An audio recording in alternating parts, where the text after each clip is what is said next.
અમદાવાદ શહેરમાં આવેલ સપ્તપોળ વિસ્તાર જેની અંદર સાતપોળના રહેવાસીઓ વસવાટ કરે છે ને તેઓનો આવવા જવા માટે મુખ્ય માર્ગ એટલે કે પંડ્યાપોળના ચકલાથી લઈને લાલનેરિયામાં થઈને ઢાંકણીવાડ સુધીને જાય છે। ત્યારે આ રોડ પરથી બાળકોને સ્કૂલે લાવવા લઈ જવામાં તેમજ મહિલાઓ શાકભાજી લેવા માટે તેમજ રાહદારીઓ અને વાહન ચાલકો આ મુખ્ય માર્ગનો ઉપયોગ મોટી માત્રાની અંદર કરતા હોય છે। ત્યારે આપ દ્રશ્યમાં જોઈ શકો છો તે રોડ ઉપર મુખ્ય રોડ ઉપર 12 મહિના વહેતા પાણીની સમસ્યાથી હાલ રહેવાસીઓ સ્થાનિકો તેમજ રાહદારીઓ અને વાહન ચાલકો ત્રાહિમામ પોકારી ગયા છે। ત્યારે સ્થાનિકોના જણાવ્યા મુજબ જે આ વહેતા પાણી છે તે ચોકની અંદર પંડ્યાપોળના ચોકની અંદર ફ્લેશ સિસ્ટમ બનાવેલ છે તે બિલ્ડરો દ્વારા આ ગટર લાઇનના મુખ્ય કનેક્શનો ગટર લાઇનમાં આપેલ છે કે કેમ અને આ ફ્લેટમાં રહેતા રહેવાસીઓ જે પોતે કપડાં વાસણ પોતું ઘરકામ કરતા હોય છે તેમજ ટાંકી ઓવરફ્લો થાય છે અને અમુક વખત ફીણવાળા પાણી પણ પાઇપમાંથી બહાર નીકળતા નજરે જોવા મળે છે। એટલે ફ્લેટવાળા બિલ્ડરો દ્વારા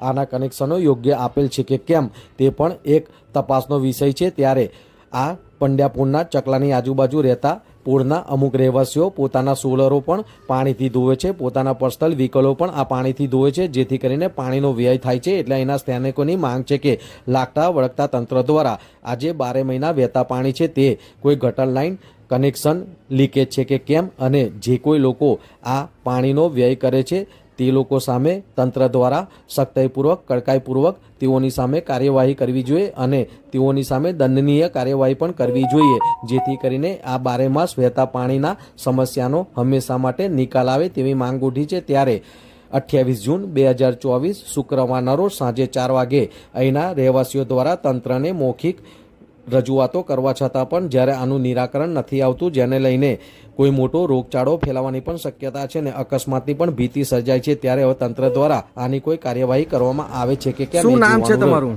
અલ્પેશ મહેતા મારું નામ છે। શું સમસ્યા છે અને આ કયો વિસ્તાર છે? હું રહું છું દેસાઈપોળની અંદર। આ વિસ્તાર જે છે પંડ્યાપોળથી લઈને ઢાંકણીવાડ સુધીનો જે એરિયા છે।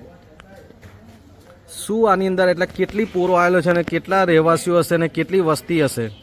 આ એરિયા જે છે જે પંડ્યાપોળ છે, મગદડિયાપોળ છે, મહાદેવપોળ છે, જીભાઈપોળ છે, દેસાઈપોળ છે, સપ્તપોળ જે છે એ સપ્તપોળનો આ એરિયા છે અને એની અંદર જે સમસ્યા જે છે એ 12 મહિના પાણીની આ સમસ્યા છે। રોડ પર પાણી આવતા જતા જ રહે છે, ચાલુ રહે છે, કોઈ પણ સિઝન હોય આ રોડ પર પાણી રહે છે, જેના કારણે એટલી બધી સમસ્યાઓ રહે છે કે અહીં આવતા જતાં જે કોઈ બી પબ્લિક હોય છે એ કોઈ સાધન લઈને આવતા જતા હોય તો પણ સ્લીપ ખાઈ જાય છે। નાના છોકરાઓને સ્કૂલે જવાનું હોય તો પણ ઘરના વાલીઓ જો મૂકવા જતા હોય એ લોકોને પણ પ્રોબ્લેમ થાય છે। એટલે વારંવાર આ સમસ્યા ચાલુ જ રહે છે। એટલે આ જે વિસ્તાર આવે છે લાલનેરિયાનો વિસ્તારને જે આ રોડ છે બરાબર પંડ્યાપોળના ચકલાથી લઈને ઢાંકણીવાડ વિસ્તાર સુધીને, તો ત્યાં આગળ 12 મહિના આ રીતના રોડ પર પાણી વહેતા જ રહે છે? હા, કાયમ કોઈ પણ સિઝન હોય। આનું કારણ શું?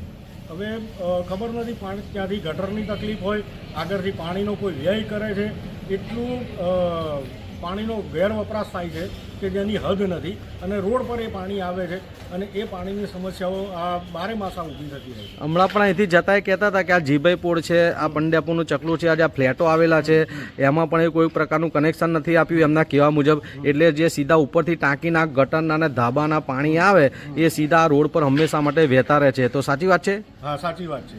એટલે તમારા કહેવા મુજબ કે જે આ લાલનેરિયાના રોડ પર જે આ પંડ્યાપોળના ચકલાથી લઈને ઢાંકણીવાડ સુધી જે વિસ્તાર સુધીના પાણી હંમેશા 12 મહિના વહેતા રહે છે એ અમુક ગટરના કનેક્શનનો લીકેજ હોવાને લઈને અને અમુક લોકો પાણીનો વ્યય કરતા હોય છે એને લઈને આ પાણી હંમેશા વહેતા રહે છે। ચોક્કસ, સાચી વાત। શું માંગણી છે તમારી તંત્ર સાથે? નગરપાલિકાને વારંવાર અમે જાણ કરેલી છે અને અમારી માંગણી એક છે કે નગરપાલિકા આ વિશે ધ્યાન આપે અને આ સમસ્યા દૂર કરે। આ સમસ્યાનો નિકાલ નહીં થાય તો શું કરશો તમે આગામી સમયમાં? ગાંધીજીથી અમે આગળ વધીશું કારણ કે સમસ્યા બહુ મોટી છે। એટલે 12 મહિના આ લાલનેરિયા જે વિસ્તાર આવેલો છે એમાં રોડ પર આ રીતના પાણી વહેતા જ રહે છે? હા, ચોક્કસપણે વહેતા રહે છે, કોઈ પણ સિઝન હોય। એટલે આના હિસાબે બીમારીનો પણ ભય રહે, અકસ્માતનો પણ ભય રહે છે। આજે સાતપોળોની અંદર બીમારી પણ ઘણી બધી જેના કારણે કઈ બીમારી થઈ છે? આ ગટરના પાણીથી ના વહેતા લોકોને શારીરિક તકલીફો થઈ જાય છે, કઈ પણ તકલીફો થતી રહે છે।